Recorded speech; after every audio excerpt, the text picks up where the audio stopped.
What up, everyone? I'm back with another video reviewing the first episode of Sakamoto Days Part 2, which has volumes 5 through 6. That's all to volume 6 of the entire season. What now? Actually, no. That's most of volume 5 in this episode. So, we officially properly begin on the Death Row Prisoners arc. Now, I already reviewed this arc. I reviewed this arc weeks ago. Well, not weeks, months ago. Well, part 1 is still airing. So I'm interested to it out.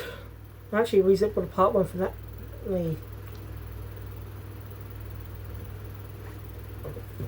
I reason for the part 1 finale. And I also did a review on the JCC transfer exam arc.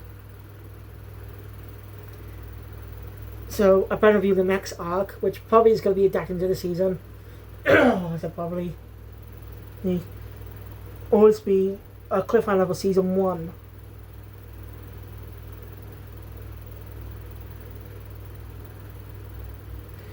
At least it might be a cliffhanger for season 1, I don't know. But part 2 is definitely a bit of an improvement over part 1. I think it would make me from part 1 with animation being so lackluster. But if you watch the trailers, the animation budget is improved for this part. Did TMS listen to her complaints?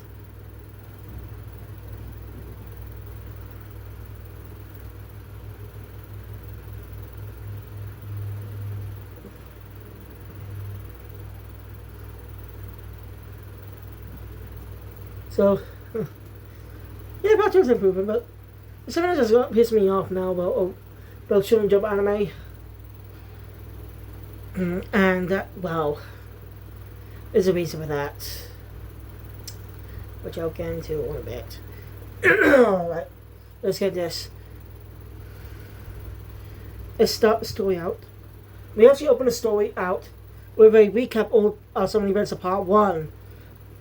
Like a brief recap or more of the structure of the series and stuff. Or assassins and stuff.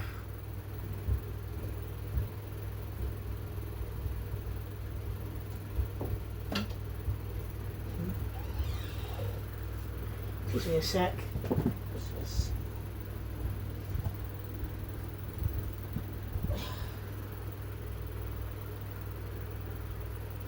Where did this come from?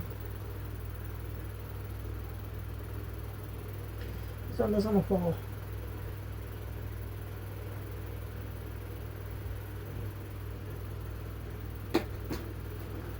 Weird. I hope it's not something important.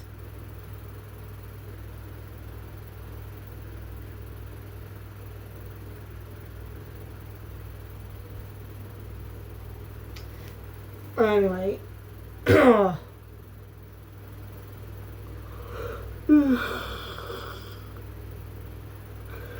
Let's get into this review. Oh yeah, wait, I have no review. Anyway, this recap just goes over the premise and what's been going on so far with assassins after Sakamoto being set out by Slur.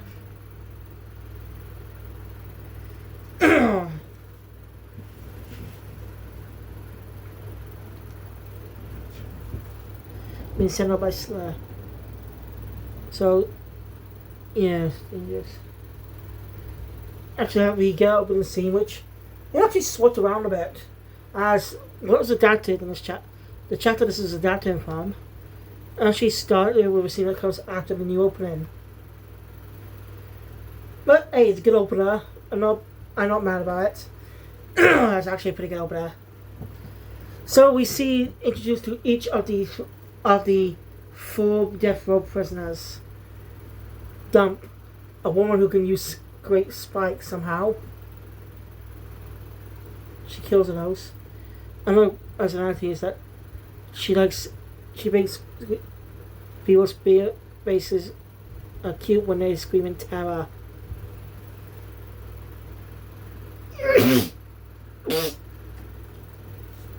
Then we meet apart, as his name implies. He cuts things apart. He uses some kind of a string, some wires, as he kills man. I would say he has a perfectionist personality. So when he sells the person he big time he killed, is missing volume 7 of a manga. He goes out, buys it, and puts it on the shelf. Shows a perfectionist. Then we introduce the minimalist. Minimalist. Who could easily crush people into small balls. It's disturbing.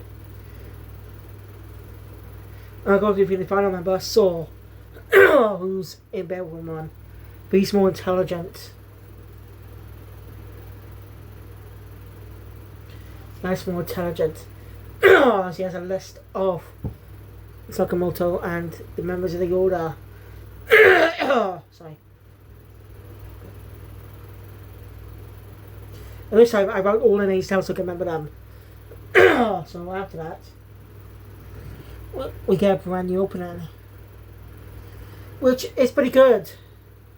I think it's really cool. But it's supposed to be. Why? You know how last year, 2024, a lot of anime, a lot of Shonen Jump projects are published in the main magazine, Weekly Shonen Jump, or the Weekly Shonen Jump logo in the intro. They seemingly revert back to not using that in a modern Weekly Shonen Jump series that came out in 2025.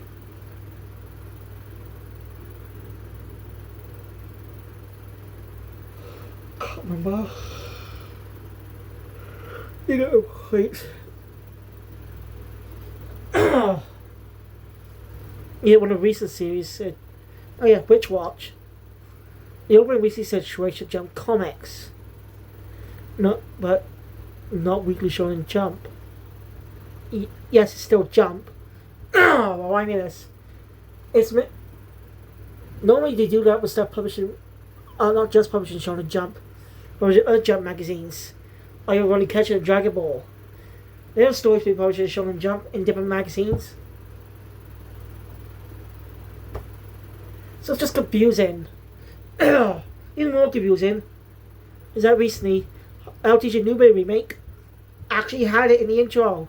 The Weekly Shonen Jump logo. Isn't that fucking confusing?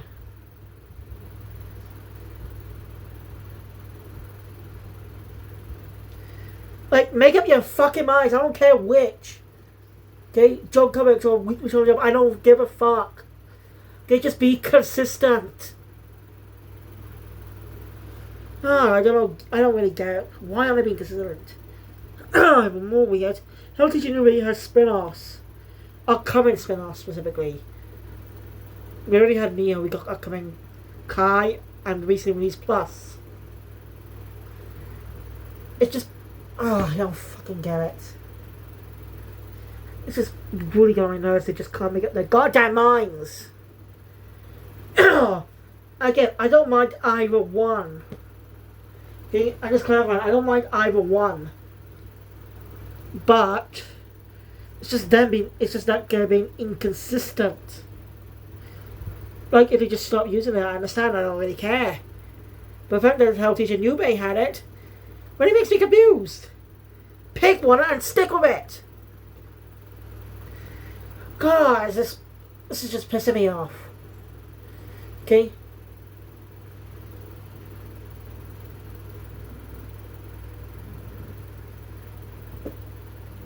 Yeah, that's it.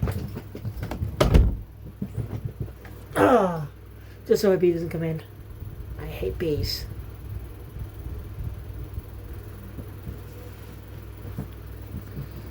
Big problem with summer. Bees come out. I used to like summer as a kid, but now I don't enjoy it as much. I really actually do. Anyway. Anyway, the opening is pretty good.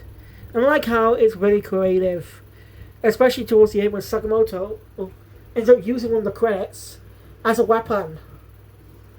It's a nice beat detail. It's a nice detail I like.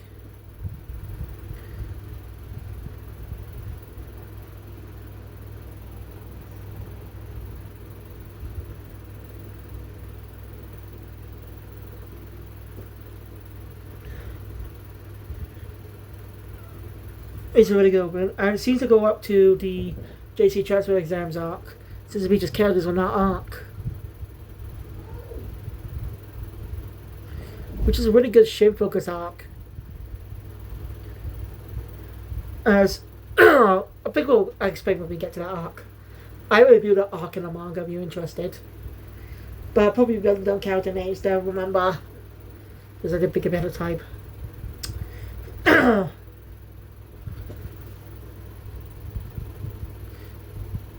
Anyway, after the new one, which actually has a shot that recreates a panel from the page from the manga.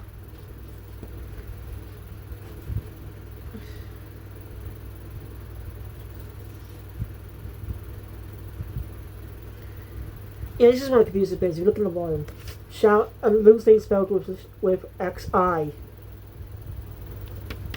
You know how you say with that's a Chinese way of pronouncing it. But in more modern translations, it's spelled with SHAO. It's confusing. Why is all the translation team not being on par with each other?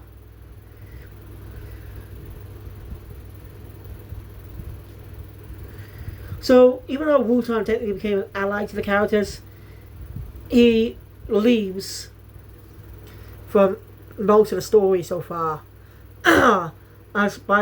Even after the next arc, he's not in it. And what's the whole point of him joining? What's the whole fucking point of him joining? That kind of pisses me off. I want to see his dynamic. At least with Heisuke, he got something to do after he was introduced. Like, it'd be interesting to see Wu-Tang in action, using his brain, using strategy to take down his opponents. I would love to see that, but I'm not going to spoil who has a fight in this arc. But I think main characters do get a fight in this arc.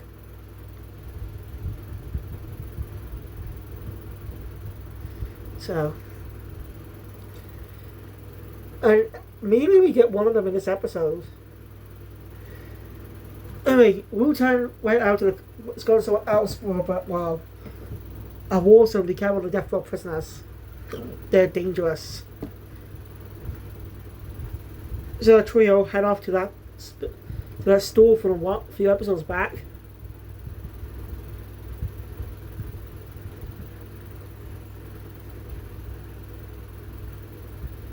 I think it's like right before Lou's introduction or after.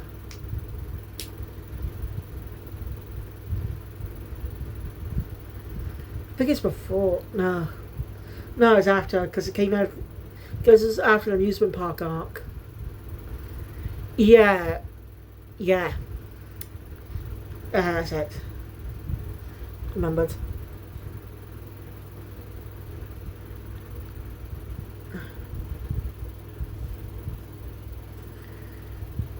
So, they just want to know everything they can about the types of techniques these guys do. Meanwhile, the Order are discussing the prisoners. Now I can officially name them. Of course, we got Nagumo, Yoichi Nagumo. There's Shishiba Osaragi, who both appeared in the lab arc, alongside Hyo, the big muscular guy, and an old man known as Takamura, who's a very interesting character. And these guys are pretty fun characters. Of course, don't get on of course, make sure you're on Takamura's hit list.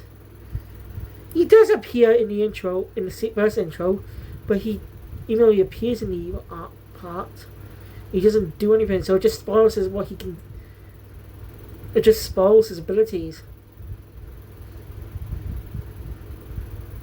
It just kind of spoils them, in my opinion.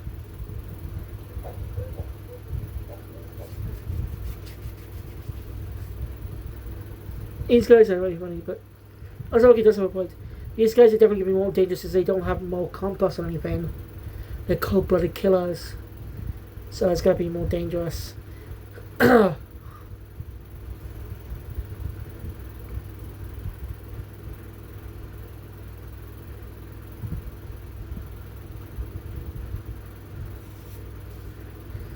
After that,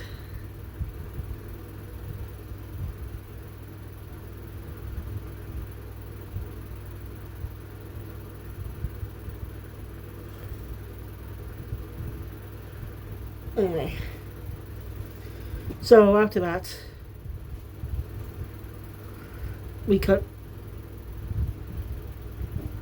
basically Sakamoto's sword skills when a fly passes by him. It's quite funny, but he's definitely more powerful with a sword. Makes you really regret if you ever on his hit list. He'll kill you in an instant.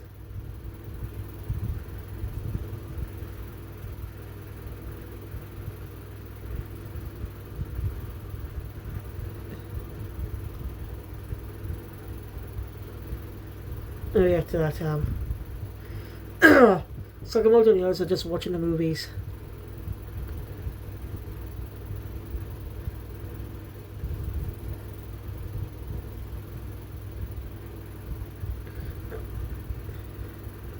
And later, Sakamoto's training with Heisuke. He managed to catch 99 bullets, missed one. He's practicing so he can take down those killers. He knows how dangerous they can be, not to let his guard down. And they'll cover now, they'll be after his family easily. So he's got to do his best to protect them. So after that, Sakamoto. Anyway, Shin shows up. But of course, it's not Shin. As is Nagumo in disguise.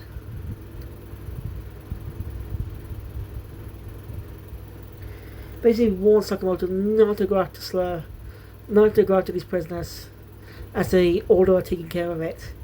But Sakamoto has business with them. He wants to know information about Slur, and he'll be able to give it to him. But Nagumo shows him a list that probably won't be able to beat them as he's kind of big, as they all got ranks, and Sakamoto's B rank, which hurts his pride, even hurts his pride even more. So Nagumo's rated S. So yeah, it is funny.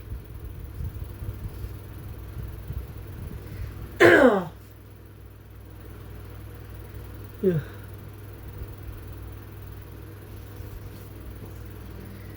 Still, Sakamoto can be strong.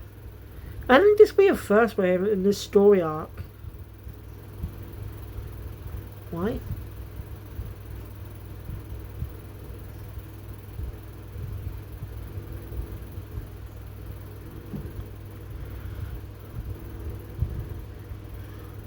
Sorry. Man, I wiped up my eyes.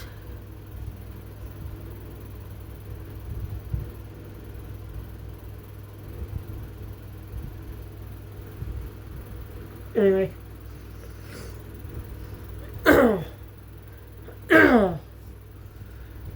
Hey, meanwhile, Lou and Shane are doing some shopping. They end up getting Lou's like judged by the cute animals in the pet shop. Meanwhile, Shane says they're attracted to. But of course, bad timing happens as you end up running into one of the death row prisoners, Saul. And he's definitely dangerous, as they end up fighting him. Shane doesn't initially read his mind, doesn't it? Just work at first, but when Shane tries again, it's more dangerous. As he always makes for a kill. Basically, he says that Lou and Shin are weak. They rank C and D. Lou's rank C and Shin's D. It is funny. Shin weaker than a drunkard. It is funny. Well strong.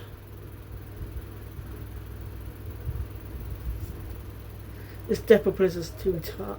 And he's only single-minded when it comes to killing those who are weaker than him. So, the two took time.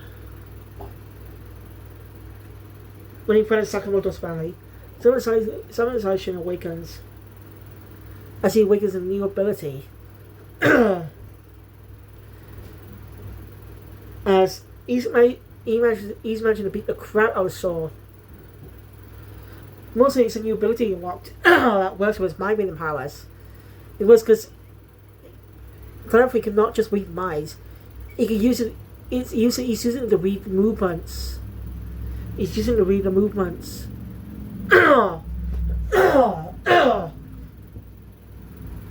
So yeah. So the episode ends on that note. Next episode is an Osawagi episode. She gets a fight. Against who? Well, that'd be telling if it also not read the manga. I know what happens in this arc, so I'm not going to spoil anything that's going to happen later. So don't expect me to.